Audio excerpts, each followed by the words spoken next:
Oke, bismillah. Assalamualaikum warahmatullahi wabarakatuh. Halo teman-teman semua. Di kesempatan kali ini insya Allah saya akan merangkum tentang sebuah video kajian yang dikajikan oleh Ustadz Khalid Basalamah. Kajian yang saya akan bahas di sini adalah kajian mengenai syirik besar dan syirik kecil, teman-teman. Jadi pada sebuah video Ustadz Khalid menerangkan tentang isi buku dari buku Ambillah Akidahmu. Nah, sebelum kita mulai membahas tentang apa yang ada di isi video tersebut, di sini saya ingin menjelaskan sedikit biografi tentang Ustadz Khalid Basalamah, teman-teman. Jadi Ustadz Khalid Basalamah ini adalah seorang dai atau ustadz dan dai yang aktif dalam operasional dakwah serta kegiatan sosial. Selain mengajar, beliau juga diamanahkan untuk mengelola lembaga perjalanan ibadah dan sering mengadakan bedah buku untuk memperdalam pemahaman akidah umat Islam, teman-teman.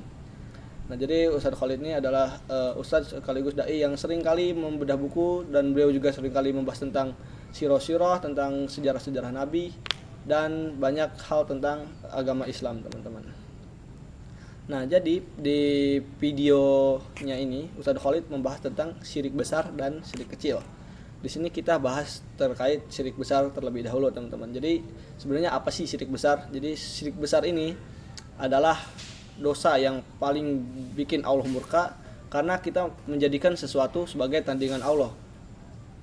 Padahal cuman Allah yang nyiptain kita, kasih kita makan dan ngatur isi dunia ini.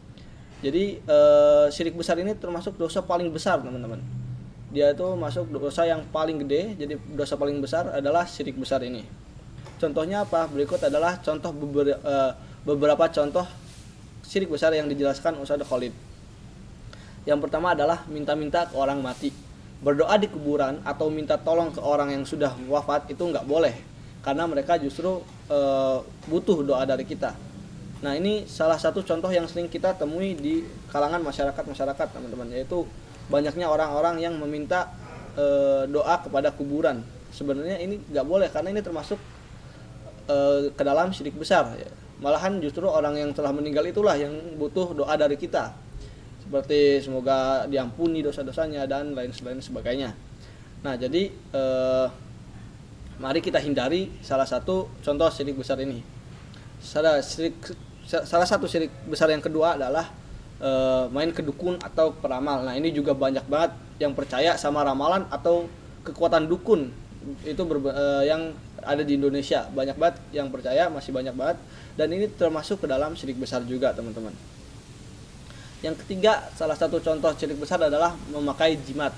Entah itu gelang, benang, atau kalung buat tolak bala. Kata Ustadz Khalid, jimat itu gak bikin kuat, malah bikin kita makin lemah dan gak akan beruntung selamanya kalau dibawa sampai mati. Nah, ternyata pakai jimat juga termasuk ke dalam syirik besar, dijelaskan oleh Ustadz Khalid ini. Terus ada sebuah cerita, yaitu sebuah cerita Amru bin Jamuh. Jadi ada satu cerita menarik yang diceritakan Ustadz Khalid tentang seorang sahabat Nabi bernama Amru bin Jamuh. Dulu sebelum masuk Islam, dia punya patung yang dia sayang banget, dipakain minyak wangi tiap hari. Nah, anak-anaknya yang sudah masuk Islam pengen nyadarin ayahnya nih. Jadi si Amru bin Jamuh ini punya anak, mereka tuh udah pada masuk Islam, tapi si Amru bin Jamuhnya itu belum. Nah, tiap malam patung itu diambil terus dibuang ke tempat kotoran sama anak-anaknya. Amru bin Jamuh kaget, dia bersihin patungnya, terus besoknya dia kalungin pedang ke leher patung itu sambil bilang, kalau kamu emang Tuhan, lawan dong yang ganggu kamu. Besoknya patung itu malah ditemukan terikat sama bangkai anjing di tempat sampah. Akhirnya Amru bin Jamuh mikir pakai akal sehatnya, masa Tuhan gak bisa jaga dirinya sendiri. Akhirnya dia pun masuk Islam. Jadi pelajarannya adalah jangan pernah gantungin hidup kita ke benda mati, karena yang bisa kita percaya dan kita bergantung diri kepadanya hanyalah Allah Subhanahu wa taala, teman-teman. Nah, yang kedua yang selanjutnya kita bahas tentang syirik kecil. Nah, syirik kecil ini tipis-tipis lah, gak kelihatan, tapi ternyata bahaya juga, teman-teman. Contoh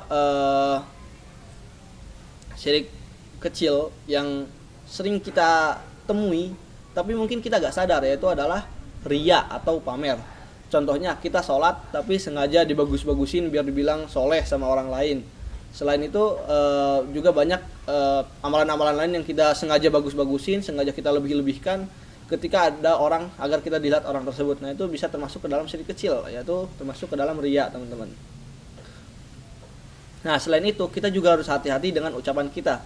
Kita nggak boleh bersumpah selain dengan nama Allah. Misalnya demi Nabi atau demi Ka'bah misalnya. Itu ternyata nggak boleh, teman-teman, karena kita hanya boleh bersumpah hanya dengan nama Allah. Terus juga kita harus menghindari kata-kata seperti kalau bukan karena Allah dan kamu, saya nggak selamat. Itu nggak boleh. Harusnya kita ganti jadi kalau bukan karena Allah kemudian karena bantuanmu. Bedanya tipis nih, tapi ternyata artinya jauh banget.